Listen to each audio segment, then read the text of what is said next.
శ్రీ గురుభ్యో నమః. హరిః ఓం. వసుదేవసుతం దేవం కంసచానూరమర్దనం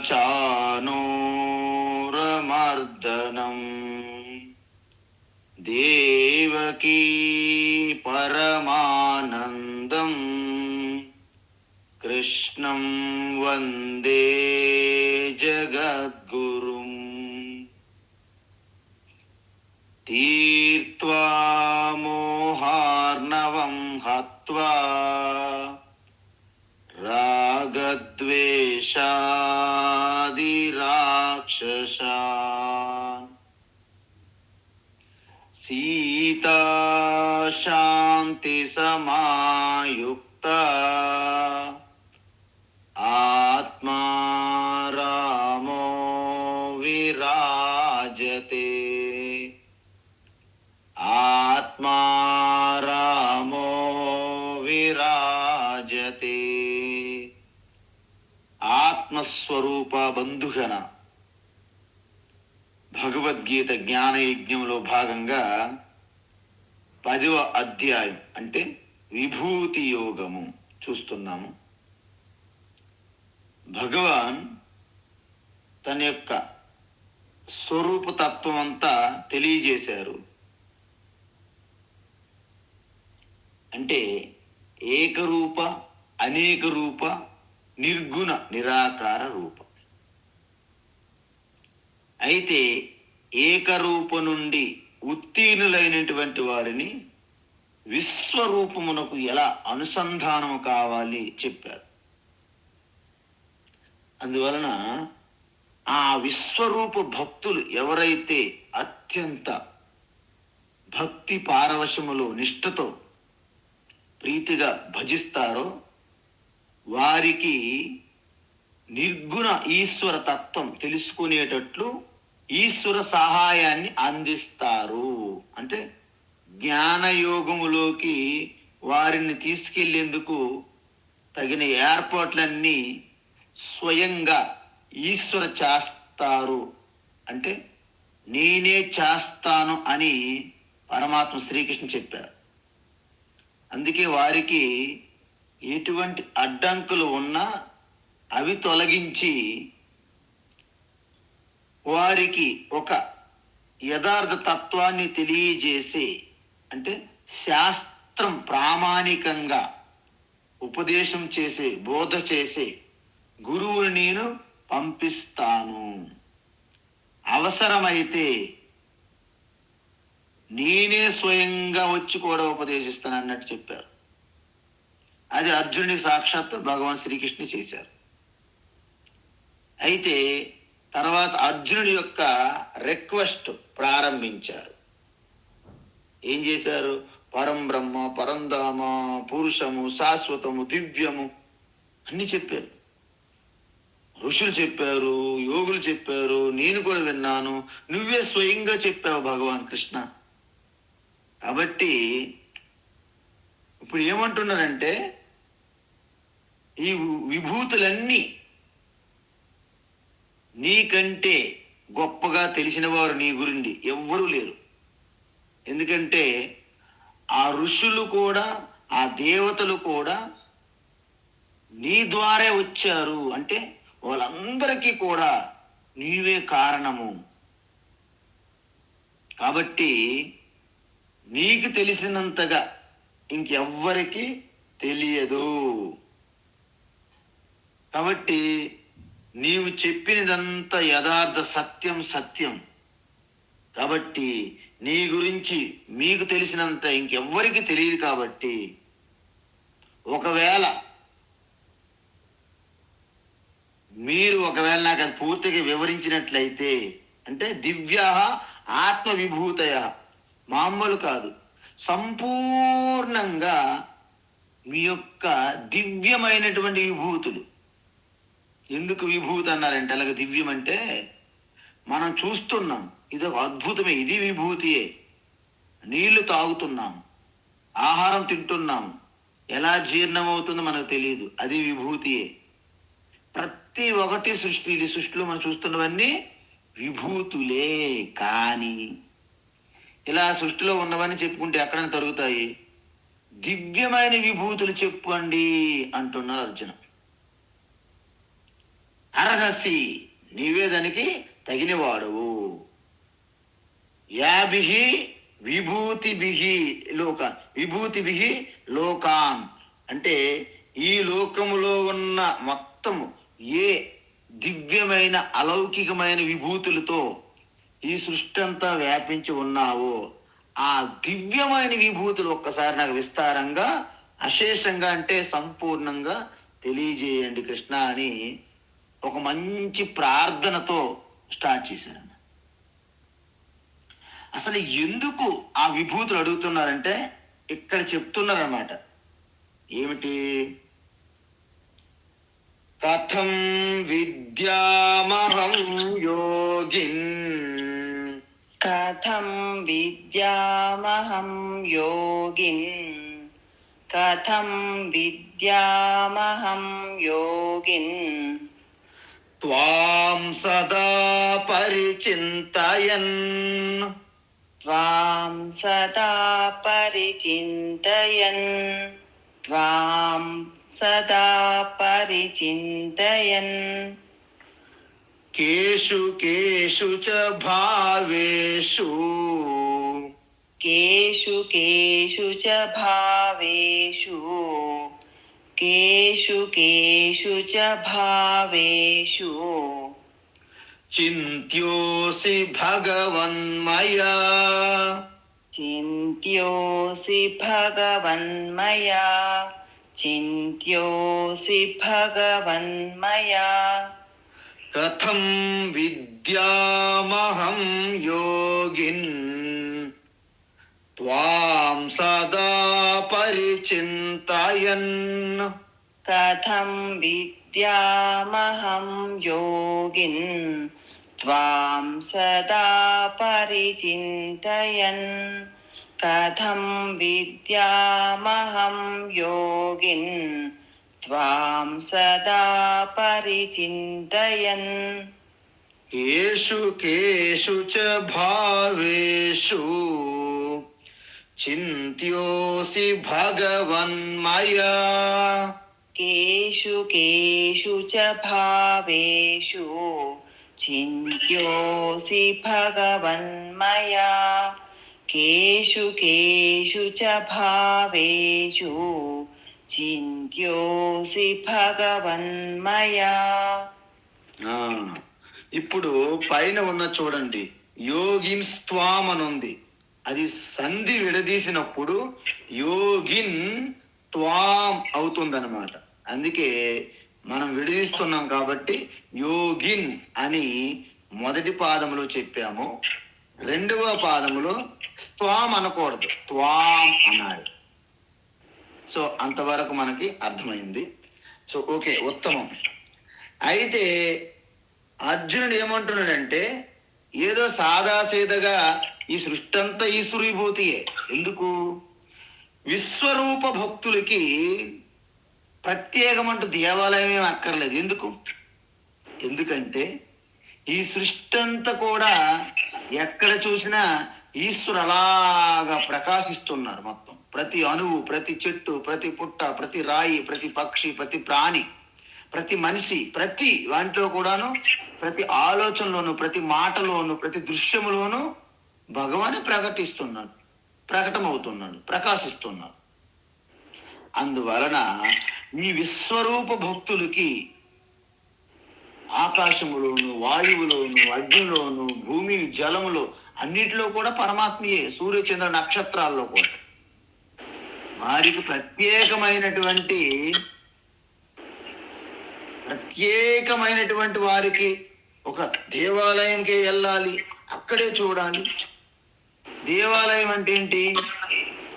ఈశ్వర ఉండే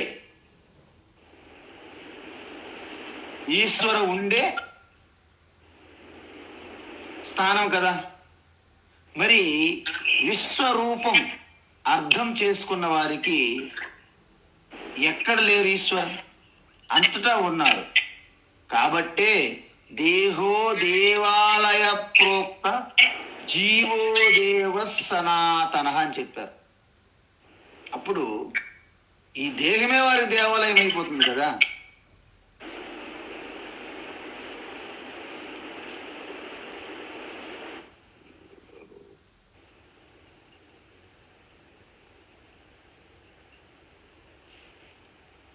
ఓం.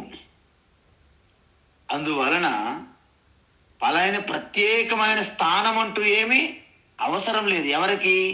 విశ్వరూప భక్తులకి. అందువలన అర్జునుడు ఏమంటున్నారంటే, ఈ విశ్వరూపములో అంతా ఈశ్వర అయినప్పటికీ కొన్ని మనకి ఎక్కువగా ఆకర్షిస్తాయి. అన్ని పుష్పములు ఉన్నాయనుకోండి, ఆ పుష్పములన్నీ ఉన్నప్పటికీ అందులో కొన్ని మనకి తొందరగా ఆకర్షిస్తాయి. అన్ని నదీ జలాలే, కానీ అక్కడ నదీ జలాల్లో కూడా మనము కొన్ని ప్రత్యేకమైన ఆకర్షణీయంగా ఉంటాయి. పక్షులు, మనుషులు, మాటలు, ఇష్టాలు, అన్నీ కూడా వస్తువులు అంటే ప్రత్యేకమైనటువంటి ఆకర్షణ మనకు ఉంటుంది. అందువలన అర్జునుడు ఏమంటున్నాడంటే, తన విభూతుల పట్టిక ఒక్కసారి మొత్తము అడుగుతున్నాడు అన్నమాట. ఎందుకు? ఈశ్వర ధ్యానం చేయడానికి, అంటే విశ్వరూప ధ్యానం చేయడానికి కోసము ఈశ్వరు యొక్క ముఖ్యమైనటువంటి గొప్ప దివ్యమైన విభూతుల్ని చెప్పమని అడుగుతున్నారు. అంటే ఎందుకు చెప్తాను అడుగుతున్నారు? నీవు చెప్పే విభూతుల్లో నాకు ఏది బాగా ఆకర్షించి నచ్చితే దాని మీద నీ ధ్యానం చేయొచ్చు కదా. ఇప్పుడు చూడండి, కొంతమందికి ఇష్టాలు వారి స్వభావం బట్టి మారుతూ ఉంటాయి. కొంతమంది కాఫీ ఇష్టం, కొంతమంది కాఫీ అంటే అస్సలు ఇష్టం ఉండదు. కొంతమందికి మంచి అప్పుడే అలాగా విరబూసినటువంటి పుష్పాలు, ఫ్లవర్స్, ఉదయాన్నే ఆ విరబూస్తున్నటువంటి పువ్వులంటే ఎంతో నచ్చుతాయి. కొంతమందికి అలాగా సూర్యోదయం వైపు చూసామనుకోండి అద్భుతంగా ఇష్టపడతారు. మరి కొంతమందికి ఆ సముద్ర కెరటాలు, అలలు, ఆ తీరంలో నడిస్తే ఇష్టపడతారు. మరి కొంతమంది ఆ పౌర్ణమి రోజు చంద్రుడు, ఫుల్ మూన్ డే, ఇష్టపడతారు. కొంతమంది ఆ పక్షులు, ఆ యొక్క సాయంత్రం వేళ ఆ నెమలులు, వాటి యొక్క శబ్దములు, అవన్నీ ఇష్టపడతారు. అంటే ఈ ప్రకృతిలో అందరికీ ఒకే రకంగా ఇష్టాలు ఉండవు. అందువలన ఈ విధంగా అద్భుతమైన వస్తువు ఏదైనా ధ్యానం చేయడానికి మనకు ఆధారం అవుతుంది. అందువల్ల మన సనాతన ధర్మం సంప్రదాయంలో మీరు దేని మీదైనా ధ్యానం చేయొచ్చండి. అంటే సూర్యుడు, చంద్రుడు, నది, సముద్రము, ఈవెన్ పక్షులు, సర్పాలు, ఏ వస్తువైనా దాన్ని ప్రతీకగా మనము తీసుకోవచ్చు. మీరు చెప్పండి, ఇప్పుడు మన దేశం అంతటికి సెల్యూట్ కొట్టాలండి. మీరు ఎక్కడ కొడతారు సెల్యూట్? ఇప్పుడు మనము రిపబ్లిక్ డే ఆగస్టు 15 ఉన్నప్పుడు ఇలా సెల్యూట్ కొడతాం కదా. భారతదేశం అంతటికి సెల్యూట్ కొట్టండి, ఎక్కడ కొడతారు సెల్యూట్ చెప్పండి? అందువలన ఒక జెండా, త్రివర్ణ పతాకం అంటారు, విన్నారు కదా. ఆ జెండాలో భారతదేశ ఔన్నత్యం, భారతదేశం యొక్క మొత్తం ఆ జెండాలో మనం ప్రతీకగా చూస్తాము. అందువలన ఆ జెండాకు మనము సెల్యూట్, వందనం చేస్తారు. ఈ విధంగానే వివేకానంద స్వామి ఒకసారి రాజస్థాన్లో ఉన్నటువంటి ఖేత్రి అనే ఒక రాజు ఉండేవారు. అప్పుడు ఆయన, హిందువులు విగ్రహాన్ని ఆరాధిస్తారు, ఎందుకంటే ఇంత అజ్ఞానం ఉంటుంది అని అన్నాడు ఆయన రాజు. వివేకానంద స్వామి ఆయనకి జ్ఞానోదయం చేయాలి అనుకున్నారు. వెంటనే రాజన్ మీ అనుమతితో మీ యొక్క మంత్రి గారిని నేను ఒక చిన్న కోరిక అడుగుతున్నాను. కోరుకున్నాను. ఏంటి? రాజుగారి యొక్క చిత్రపటాన్ని తీసుకురా అన్నారు. సో రాజుగారి యొక్క చిత్రపటం తీసుకొచ్చారు.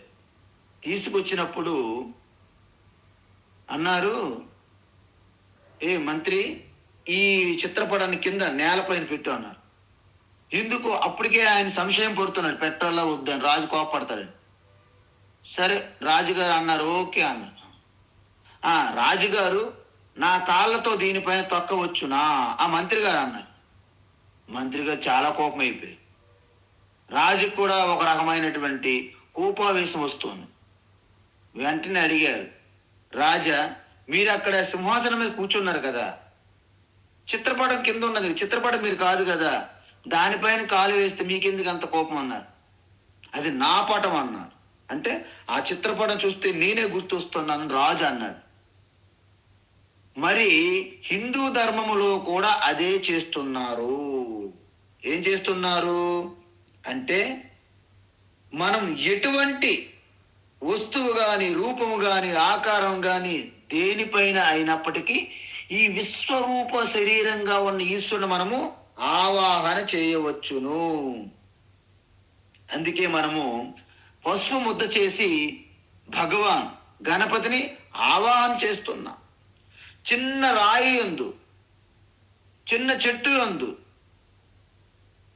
కొండ, పర్వతము, నది, సముద్రము, ఆకాశం, వాయువు, అగ్ని, నీరు, భూమి, నక్షత్రాలు, సూర్య, చంద్ర, గురువు, అమ్మ, నాన్న, ఎవరిపైన అయినా కూడా మనము ఈ విశ్వరూప ఈశ్వరుని మనము ఆవాహన చేయవచ్చును.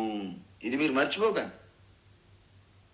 అందువలన దీన్ని ఒక ప్రతీకగా మనం తీసుకొని విశ్వరూప ఈశ్వరుని మనము ఆవాహన చేస్తున్నాం. అందువలన ఈ దేవతలందరికీ ప్రతీకగా మనము దేన్నైనా సరే మనము ఆలంబనము లేదా ఆధారంగా తీసుకోతి మనము ఉపాసన చేయవచ్చు, ధ్యానం చేయవచ్చును. అందుకే ఉపనిషత్తుల్లో ఒక ఆవుని కూడా మనము విశ్వరూపాన్ని దర్శిస్తుంటారు. అందుకే చూడండి, ఆవు పైన మొత్తం దేవీ దేవతలు బొమ్మలలో వేస్తుంటారు మన వాళ్ళు. దాని అర్థం ఒక్క ఆవు పైన దేవతలు ఉన్నాయని కాదు. మీరు దేనిపైన అయినా కూడా ఆ యొక్క విశ్వరూపాన్ని ఆవాహన చేయవచ్చును. మరి ఆవు ఎందుకు అంటే, ఆవుతో మనకు అత్యంత అవినాభావ సంబంధం. మన జీవితమే ఆవుతో స్టార్ట్ అవుతుంది. ఆవు లేనిది యజ్ఞము, యాగాలు, పూజలు ఏమీ ఉండవు.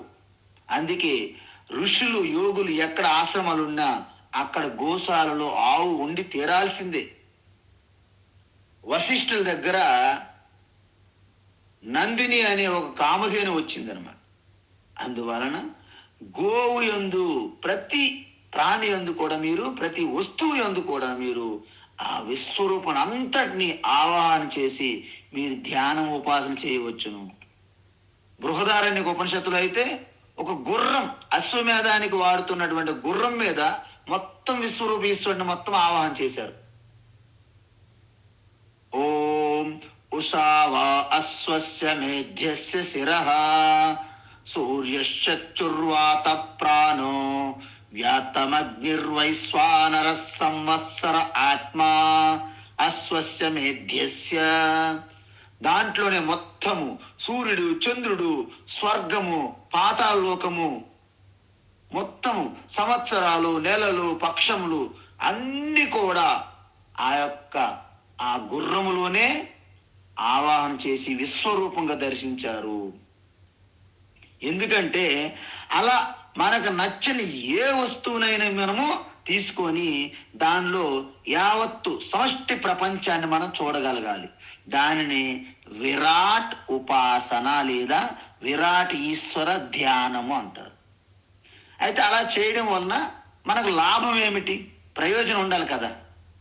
అంటే అలా ఏ వస్తువు చూసినా అందులో విశ్వరూప ఈశ్వరుని దర్శించడం వలన తర్వాత ఆ యొక్క రూపము లేని నిర్గుణ రూప ఈశ్వర స్థాయికి ఎదిగే అవకాశం కలుగుతుందని చెప్తున్నారు భగవాన్. ఎందుకు? సంధ్యావందనం చేసేటప్పుడు కూడా ఆ నీళ్లుని మన చేతిలోకి తీసుకుంటాం. నీళ్లను చూస్తూ అనేక మంత్రాలు చదువుతాం.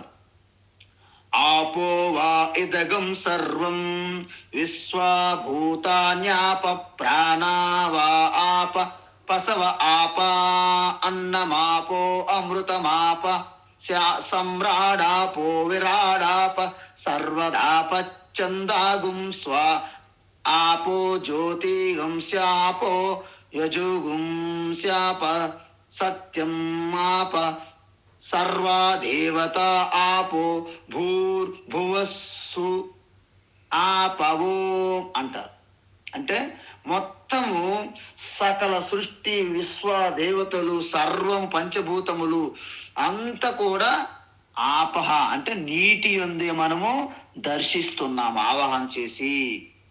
అందువలన సృష్టిలో అద్భుతమైనది నీరు.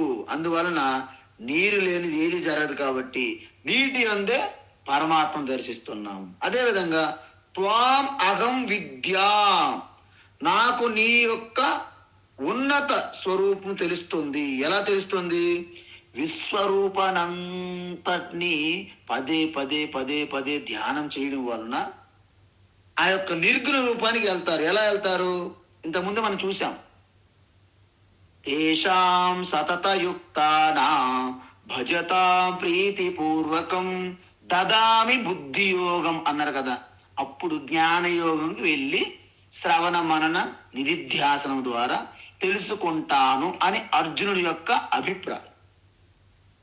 అందువల్ల నీ విశ్వరూపాన్ని ఊహించుకోవడం వల్ల నేను అతి తొందరలోనే నీ నిర్గుణ స్వరూప తత్వానికి వస్తాను అంటున్నాడు అర్జునుడు. అందువలన మనం చూడండి, ఒక చిన్న మార్కెట్కి, కూరగాయల వ్యాపారానికి కానీ, ఒక బట్టల షాపు కానీ వెళ్ళారనుకోండి, చిన్న షాపులో 3-4 కలర్లు ఉన్నాయనుకోండి శారీలు, మీరేం చేస్తారు? పెద్ద నల్లి సిల్క్ శారీస్ మందిరికి వెళ్ళిపోతారు, కళామందిరికి వెళ్ళిపోతారు. ఎందుకు? అక్కడ ఒకే రంగు చీరలు ఒక 50, ఒక అర డజన్స్ ఉంటాయి. అలాగే ఎన్ని ఉంటాయండి అంటే వాటన్నిటిలో ఎంచుకునేందుకు అవకాశం ఉంది మీకు. అందుకే హిందూ సంప్రదాయం గురించి ఎవరికి అర్థం కాదు. అందువలన మనకి మీకు ఎంతమంది దేవతలు? అనంతం దేవతలు అనాలి మనం. ఎందుకు? ఈ అనంత రూపములన్నీ ఈశ్వరుని యొక్క రూపాలే కదా. మరి మిగతా వారికి ఏంటి? వాళ్ళకు ఒక చెక్కమ కొట్టి 2 మేకులు కొట్టేస్తారు, ఇదిగో ఇదే మీకు దేవత అంటారు, అంతే. వాళ్ళకు ఒక్కటే ఉంది, వేరే అవకాశమే లేదు. మనం ఒకే పికిల్ కనీసం 3-4 రోజులు వాడలేము, తినలేము మనం. మనకు వెరైటీస్. అందుకే హిందూ ధర్మములు ఎప్పుడు కూడాను వెరైటీ అంటారు మంది. మనకి ఎవరు వారి స్వభావానికి అనుగుణంగా, వారి ఇష్టాయిష్టాలకు అనుగుణంగా స్వేచ్ఛ స్వాతంత్ర్యంతో మనము మన జీవితాన్ని ఉన్న స్థితి నుండి ఉన్నత స్థితికి వెళ్ళడానికి మనకు అవకాశాలు ఉంటాయి. అందుకే ఎన్ని సంస్కృతులు, సంప్రదాయాలు, ఎన్ని మతాలు కూడాను కనుమరుగైనప్పటికీ హిందూ ధర్మం, సనాతన ధర్మం అనేది శాశ్వతము. ఇది అజర అమర. అందువలన ఇలా ఉపాసన చేయడం కోసం నాకు ఇటువంటి విభూతులు, దివ్యమైన విభూతులు కావాలి. ఇంతకీ ఆ అల్టిమేట్ ఉపాసన యొక్క లాభం ఏమిటి? ఈశ్వరుని యొక్క ఉన్నత స్వరూపం తెలుసుకోవడానికి. మనం ముందే చేశాం, కేవలం ఉపాసన చేయడం వలన డైరెక్ట్ మోక్షం రాదు. కానీ జ్ఞానయోగం తత్వం, ఈశ్వరుని యొక్క తత్వం తెలుసుకోవడానికి మీకు పూర్తి యోగ్యత ఇస్తుంది విశ్వరూప ఉపాసన. ఈ విధంగా చేసి మన యొక్క అర్జునుడు మన యొక్క రిప్రజెంటేటివ్ అనమాట. ఇప్పుడు దాన్ని క్లోజ్ చేస్తున్నాడు అనమాట. ఏంటి? విస్తరేణాత్మనో యోగం, విస్తరేణాత్మనో యోగం, విస్తరేణాత్మనో యోగం, విభూతిం చ జనార్దన, విభూతిం చ జనార్దన, విభూతిం చ జనార్దన, భూయః కథయ తృప్తిర్హి, భూయః కథయ తృప్తిర్హి, భూయః కథయ తృప్తిర్హి, శృణ్వతో నాస్తి మే మృతం, శృణ్వతో నాస్తి మే మృతం శృణ్వతో నాస్తి మే మృతం విస్తారేణాత్మనో యోగం విభూతించ జనార్దన. విస్తరేణాత్మనో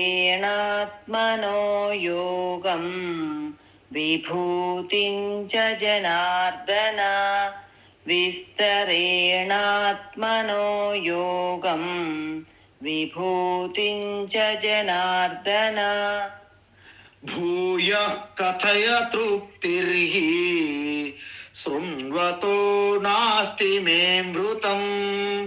భూయః కథయ తృప్తిర్హి శృణ్వతో నాస్తి మే మృతం భూయః కథయ తృప్తిర్హి శృణ్వతో నాస్తి మే మృతం. ఉత్తమం. అయితే నిన్ను ఏ ఏ విభూతుల్లో, ఎందుకంటే నాకు అంత విస్తారంగా విశ్వములో కొన్ని ఆకర్షణీయంగా అనిపిస్తాయి మనకి. అందువలన ఇటువంటి వాటి యందు నేను దృష్టి పెట్టాలి, ఈ ఉపాసన చేయడానికి అనువుగా ఉంటుంది. కేశు కేశ భావేషు చింత్యోసి, నిన్ను ఏ ఏ వస్తువులు యందు, ఏ ఏ ఆకారాలు యందు, ఏ ఏ ప్రాణులు యందు, ఎటువంటి విభూతులు యందు నేను ముందు అనుసంధానం కావాలని అడిగారు. అయితే ఇప్పుడేమంటున్నారు, మొత్తం తనకు ఏం కావాల్సింది ఏమిటో అడుగుతున్నారు. ఏంటి? పరం బ్రహ్మ, పరం ధామ, పరమం పవిత్రం, శాశ్వతం, ఆదిదేవం, ఇలాంటివన్నీ ముందు చెప్పేశాడు అర్జునంతా. అంటే నమ్మకం లాంటిది మొత్తం స్తోత్రం చేశాడు అర్జునుడు. కానీ ఇప్పుడు కోరిక ముందు పెట్టాడు. చూసారా, మనం కూడా ఫస్ట్ వాళ్ళందరినీ ప్రసన్నం చేసుకొని మనం ఒక చెక్ ఇస్తాం. అమ్మా, అన్నీ ఇలాంటి సిచ్యువేషన్ ఉంది కాబట్టి మీరు దీనికి కొంత కంట్రిబ్యూట్ చేయండి, నెలగైతే మన వాళ్ళు ఇస్తారు, చెక్ బుక్లు కూడా ఇస్తారు. అలాగా జనార్దన, హే జనార్దన అంటే దుష్ట జన మర్దన, శిష్ట జన రక్షణ. అదే కాకుండా సకల జనైహి అర్చతే యచ్చతే, ఇది జనార్దన అంటారు. అంటే ఏంటండి, అందరూ కోరుకునేవారు అనమాట. అంటే అందరూ looking at Krishna, Krishna I want, Krishna I want, నీవే కావాలి మాకు, నీవే నాకు కావాలి అని ఆయన వెంట పడతారు. కాబట్టి ఆయన్ని జనార్దన అన్నారు. అందరి జనైహి అద్యతే అర్చ్యతే ఇది జనార్దన, అందరికీ కావలసిన వాడు అనమాట. అందరి వాడు అంటారు, విన్నారు కదా, అందరికీ కావలసిన వాడు, అందరూ కోరుకుంటున్నారు ఆయన కోసం. అలాంటి జనార్దన కథయా, నువ్వు నాకు వివరంగా చెప్పుము కృష్ణ. ఏమిటి? ఆత్మనః యోగం అంటే నీ యొక్క యోగ శక్తి. ఎందుకంటే దైవీయేష గుణమయి మమమాయ అన్నాడు ఆయన. 4 అధ్యాయం చెప్పుకుంటూ వస్తున్నాడు ఆయన. 7 అధ్యాయం చెప్పాడు, 4 అధ్యాయాలు కూడా చెప్పారు. అందువలన 7 అధ్యాయం ఏం చెప్పాడు? మమ మాయ అన్నారు. అంటే నీ యొక్క యోగ శక్తి ఉన్నది కదా. అంటే ఈ సృష్టి చేయక ముందు పొటెన్షియల్గా బీజావస్థలో ఉన్నటువంటి మాయా శక్తి, అంటే ఆ విభూతులు వ్యక్తము కాని అవ్యక్త విభూతులను. యోగ శక్తి అంటే అవ్యక్త శక్తి అని చూసాం. సో మామిడి టెంక్ ఉంటుంది కదండి, దానిలో ఒక నిగూఢమైనటువంటి పొటెన్షియల్ ఎనర్జీ ఉంటుంది. అంటే దాని నుండే ఇంత విశాలమైన వృక్షము రాబోతున్నది. ఇప్పుడు చూడండి, మామిడి టెంక నాటితే మీకు కొబ్బరి చెట్టు వస్తుందా, మామిడి చెట్టు వస్తుందా? మామిడి చెట్టే వస్తుంది, కొబ్బరి చెట్టు రాదు. అందువలన పాల నుంచి వెన్న వస్తుంది కానీ నూనె రాదు. అలాగే సృష్టిలో ఏ వస్తువు తీసుకున్నా కూడా దానిలో ఒక వస్తువు సంబంధించినటువంటి ఆ యొక్క పొటెన్షియల్ శక్తి, నిగూఢమైనటువంటి శక్తి ఉంటుంది. కానీ ఈశ్వరుని నిగూఢ శక్తి ఏమిటి అంటే, ఈశ్వరుని యొక్క యోగ శక్తి అంటే ఏంటంటే, ఆయనలో మొత్తం ఈ జగత్తంతా కూడా బీజావస్థలో ఉంటుంది. చూసారా, మామూలు బీజములకి ఈశ్వరుని యొక్క బీజ శక్తికి అది తేడా. అందువలన ఈశ్వరుని నుంచి ముందు ఏమొచ్చింది? త్రిగుణాత్మకమైనటువంటి అవ్యక్త రూప మాయ, దాని నుండి ఆకాశము, ఆకాశం నుండి వాయువు, తస్మాత్ ఆత్మన ఏ తస్మాద్వా ఏ తస్మాత్ ఆత్మన ఆకాశ సంభూత, అందువలన ఆకాశం, ఆకాశాద్వాయు, ఆకాశం నుండి వాయువు, వాయోరగ్ని, వాయువు నుండి అగ్ని, అగ్నేరాప, అగ్ని నుండి నీరు, అద్య పృథివీ, నీటి నుండి భూమి, అది పృథివ్యా ఓషధయ అంటే ఓషధులు వనస్పతులు, ఓషధయ అక్కడి నుండి ఆహారం అన్నం, అన్నము నుండి ప్రాణం అంటే జీవుడని. సో అలాగా ఒక ప్రాసెస్ చెప్పారన్నమాట సృష్టి. అందువలన ఏమంటున్నారంటే ఇప్పుడు మొత్తం విభూతి అండ్ యోగం చ మమ అంటే నా యొక్క విభూతి యోగం చ 7వ అధ్యాయం చెప్పారు, 7వ శ్లోకంలో చెప్పారు. అక్కడ 7వ శ్లోకంలో ఏం చెప్పారు అంటే నా యొక్క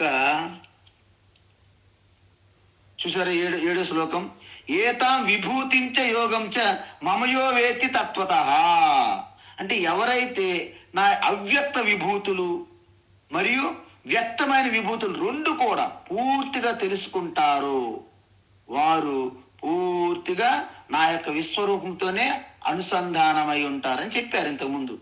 అందుకే ఇక్కడ అర్జునుడు కూడా ఏమంటున్నాడంటే నీ యొక్క విభూతులు ఏవైతే వ్యక్తంగా అవ్యక్తంగా రెండు ఉన్నాయో ఆ రెండింటిని కూడా విస్తారంగా చెప్పు భగవాన్ కృష్ణ. అందువలన ఇక్కడ యోగము విభూతి అంటే వాటిని వ్యక్త అవ్యక్త విభూతులుగా మనం తీసుకోవచ్చు, అంతే కదండి చెప్పింది ఇంతకుముందు. కాబట్టి మనకి యోగం ఉంది, భగవంతునికి యోగం ఉంది. ఎలా తెలుసు? ఆయన జగత్తును సృష్టించారు కదా. అంటే మనం ఏదైనా ఓ కొండ చేయాలన్నా ఓ వంట చేయాలన్నా మనకి ఎంత తెలివి ఉండాలి? ఉండాలి. మరి ప్రపంచమును సృష్టి చేయడానికి ఆయనకి ఎంత తెలివి ఉండాలి, ఎంత జ్ఞానం ఉండాలి? అందుకే ఆయనకి సర్వజ్ఞ అంటారు. ఏమంటారంటే సర్వజ్ఞ. మరి సర్వజ్ఞానం ఉన్నది, మరి దాన్ని స్థితి లయం చేయాలని శక్తి ఉండాలి కదా. సర్వశక్తి అనంత శక్తి ఉండాలి. యోగ శక్తి అంటే వేరే ఏదో కాదండి, ఈశ్వరుని యొక్క మాయాశక్తి అంటే శివ శక్తి, శివ పార్వతి, అదనమాట యోగం. సో ఈ 3 గుణాలు కలిసి ఉంటే దాన్ని యోగ శక్తి అంటారు. అంటే ఏంటి?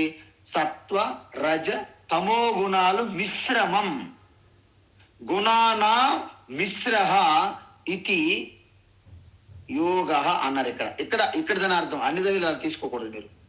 అలా మీ యొక్క మాయాశక్తి, అంతేకాదు విభూతించ, నీ యొక్క యోగ శక్తి మాత్రమే కాదు, దాని నుండి ప్రకటమైనటువంటి ఈ విభూతులలో ఉత్తమమైనటువంటి అద్భుతమైన విభూతులు నువ్వు తెలియజేయగలవు. ఎందుకు? విభూతి ప్రత్యక్షం, అందువల్ల నీ యోగం గురించి విభూతి గురించి కూడా నాకు బోధించు. చూస్తున్నది చూడనిది, వ్యక్తమైనది అవ్యక్తమైనది మొత్తము నాకు విస్తారంగా చెప్పు. ఎలాగా? విస్తరేణ, సంపూర్ణంగా, ఏదో కొసమెరుపులాగా వద్దు, మెరుపు తీగలాగా, జస్ట్ విస్తరేణ సంపూర్ణంగా తెలియజేయి. వాస్తవానికి భగవాన్ శ్రీకృష్ణ 7వ అధ్యాయంలోనే ప్రారంభించారు ఈ కథ. అందుకే మీకు 7, 9, 10 ఈ 3లో భగవాన్ శ్రీకృష్ణ అన్ని విభూతుల గురించి వివరించి 11వ అధ్యాయంలో క్లైమాక్స్కి వెళ్ళిపోతుంది అనమాట. మీ యొక్క సీను అక్కడ క్లైమాక్స్ అవుతుందండి. 11వ అధ్యాయంలో పూర్తిగా అల్టిమేట్ విశ్వరూపాన్ని చూపెట్టేస్తారు. అందువలన 7వ అధ్యాయంలో ఎక్కడ చెప్పారు స్వామి అని మీరు అడగొచ్చు. రసోహమప్సు కౌంతేయ ప్రభాస్మి శశి సూర్యయోః ప్రణవ సర్వవేదేషు శబ్ద కే పౌరుషం ఋషు అన్నారు అక్కడ.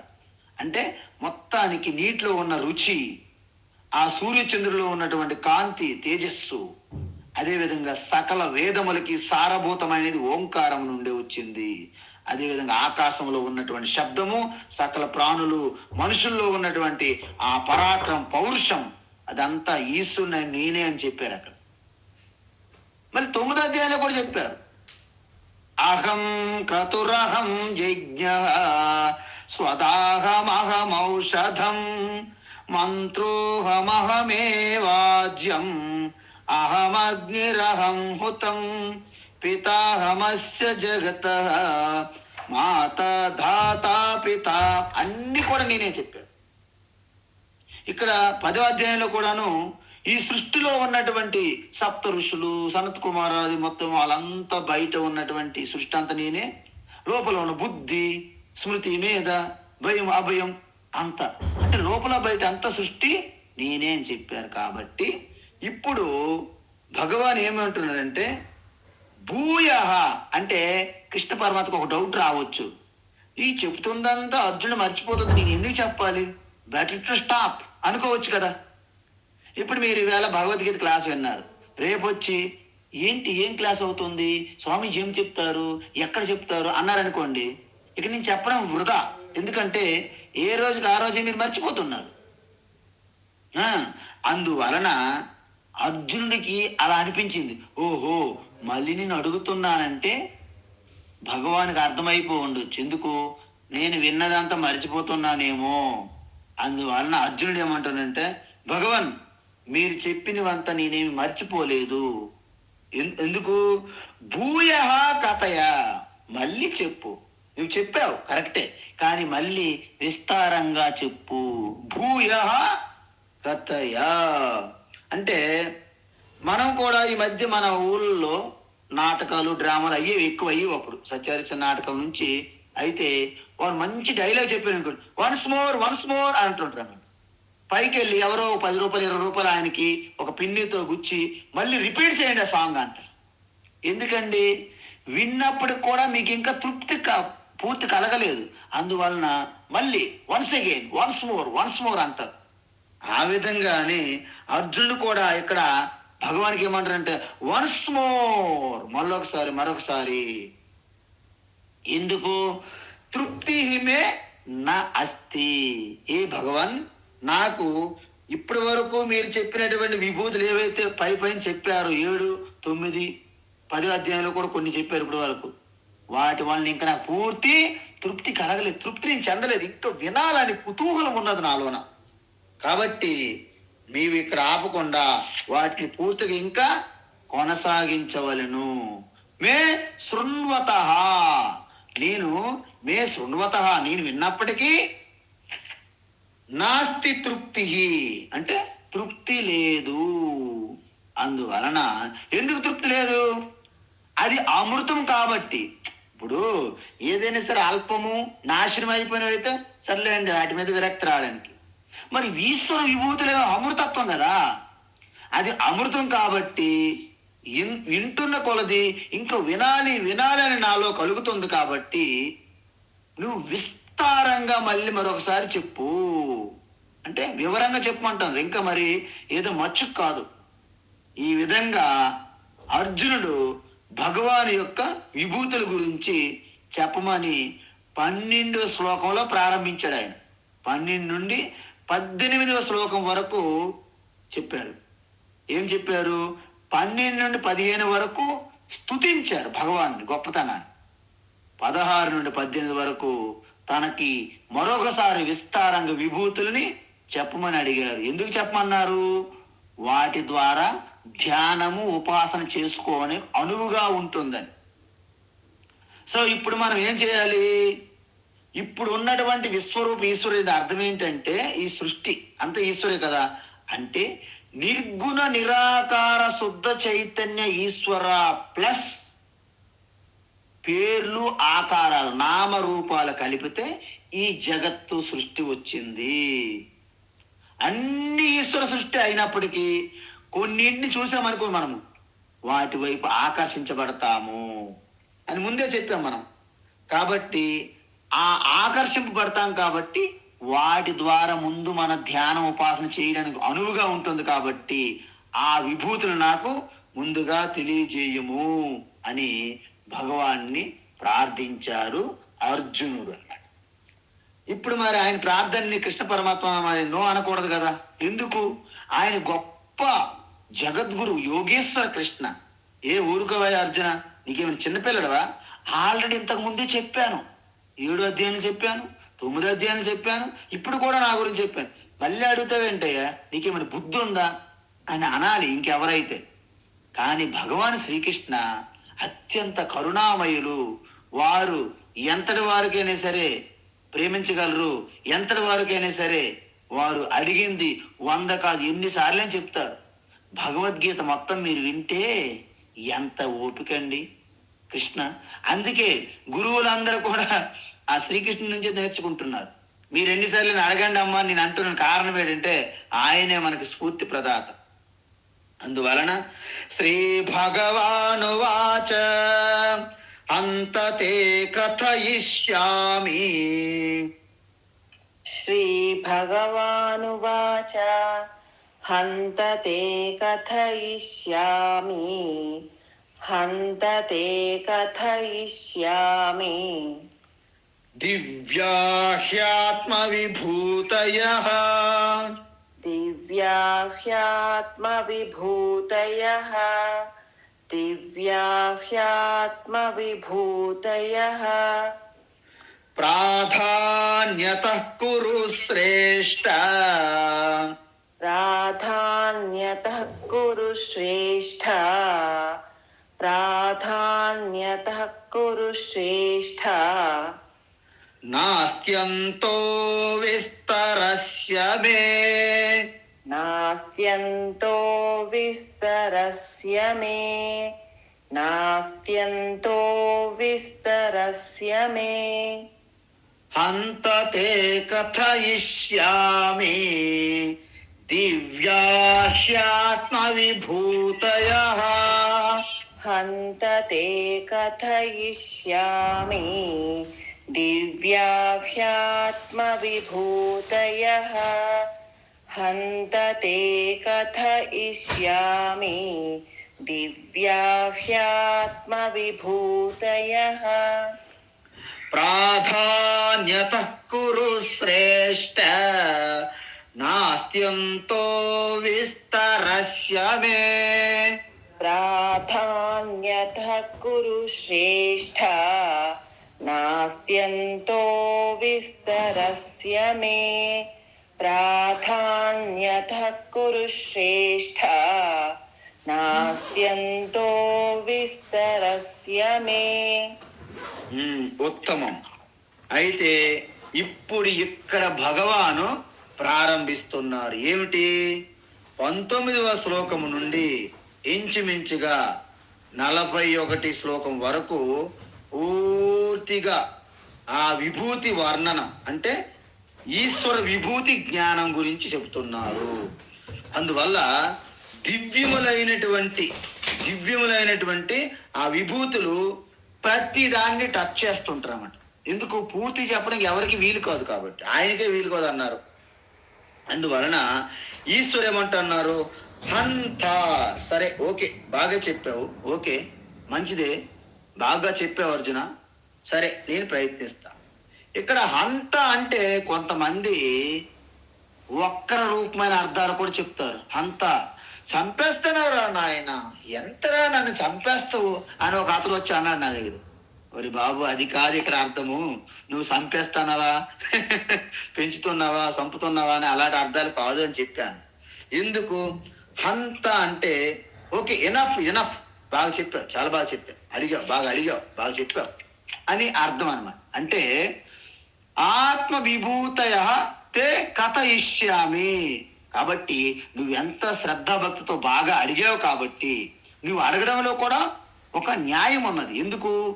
ముందు భగవాన్ యొక్క గొప్పతనం అని గ్లోరీస్ని చెబుతూ తర్వాత తన యొక్క రిక్వెస్ట్ విన్నపాన్ని ముందుంచారు. అందుకే అమ్మ దగ్గరికి వెళ్ళి అమ్మ ఇచ్చేయండి అంటే తను చేయడానికి ఇష్టపడరు. తనకు కొంత సేవ చేసి తనని ప్రసన్నం చేసుకొని మీ రిక్వెస్ట్ మెల్లగా ఆ ఎడమ చెవిలో ఇలా పెట్టారంటే అప్పుడు వర్కౌట్ అవుతుందన్నమాట. ఎలాగా నోటి నుండి బ్రహ్మాస్త్రం చెప్పి బ్రహ్మాస్త్రాలు వచ్చి ఆ యొక్క మన నాన్నగారిని ఒప్పిస్తారు ఆవిడ. ఎందుకు? అమ్మని ముందు మనం సెటరైట్ చేయాలంటే మెల్లగా అమ్మకి స్తుతి చేసి మనం చేస్తుంటారు కొంతమంది పిల్లలు. ఆ, ఎందుకంటే నాన్న దగ్గరికి వెళ్ళని భయం, వాళ్ళకి భయం కాబట్టి ఎప్పుడు ఎలాంటి పరిస్థితుల్లో అమ్మ దగ్గరికి వెళ్ళగలరు ఎవరైనా. అందువలన ఈ విధంగానే తల్లి తండ్రి నువ్వే కదా కృష్ణ. అందువలన కృష్ణ పరమాత్మను ముందు స్తుతి చేశాడు అర్జునుడు, డైరెక్ట్గా ఇది బాగోదని. తర్వాత కృష్ణ పరమాత్మ హ్యాపీగా ఫీల్ అయ్యారు. ఎందుకు ఫీల్ అయ్యారు చెప్పండి? మనము మనకున్నటువంటి శక్తి సామర్థ్యాలు ఎంత తక్కువ ఉన్నప్పటికీ మన గురించి ఎవరిని చెప్తున్నా, మన గురించి మనకు చెప్పమన్నా మనకు టైం తెలియదు. ముందుగా అమ్మ మైక్ మీద మాట్లాడినంటే వద్దులండి నేను మాట్లాడలేనండి అంటారు. లేదమ్మా మీ గురించి 2 ముక్కలు చెప్పామంటే ఒక్కసారి మైక్కి మనం అతుక్కున్నామా 10 నిమిషాలు మన గురించే చెప్తారు. ఎందుకు? మన గురించి మనం చెప్పుకుంటే మనకు అంత ఆనందం కదా, అంత సంతోషం. అందువలన ఇప్పుడు భగవాన్ అయినప్పటికీ తన విభూతులే చెప్తున్నారు. అందుకే మీకు వేదాంతము భగవద్గీత నిజంగా ఎవరికైనా కొంచెం అర్థమైతే చాలు పిచ్చి వినాలని. ఎందుకు? ఇదంతా మన గురించి చెప్పుకుంటున్నాం. ఆత్మ అంటే నేనే, నా విభూతులు, నా గ్లోరీస్. అందుకే వేదాంతకు ఒక్కసారి మీరు కనెక్ట్ అయితే అది లేకపోతే పిచ్చి ఎక్కిపోతుంది, మాకు తలపొప్పు మరి పని చేయదు అనమాట. సో అంత ఆనందానుభూతి అనమాట ఇది. మరి దీనికి అర్థం కానివాడికి ఏముంటుంది? ఇప్పుడు తేనె గురించి తెలిసినోడికే తేనె సారం, లేకపోతే బెల్లం నీళ్ళు తాగేవాడు పంచదార నీళ్ళు తాగే వాళ్ళకి తేనె గురించి ఏం అర్థం అవుతుందండి? అందువలన ఈ యొక్క భగవద్గీత ఉపనిషత్తులు ఏవైనా ఆత్మతత్వం గురించి చెప్పాయి అంటే అవి ఎవరి గురించే కాదు, మీ గురించి. మనం బయట మన గురించి వినాలన్నా మన గురించి చెప్పాలన్నా మనకి ఎంత ఆదుర్త ఉంటుందండి. అందువలన భగవాను కూడా ప్రసన్నులయ్యారు. ఎందుకంటే పరం బ్రహ్మ పరంధామ సత్యం పురుషం శాశ్వతం దివ్యం అన్నారు అర్జున.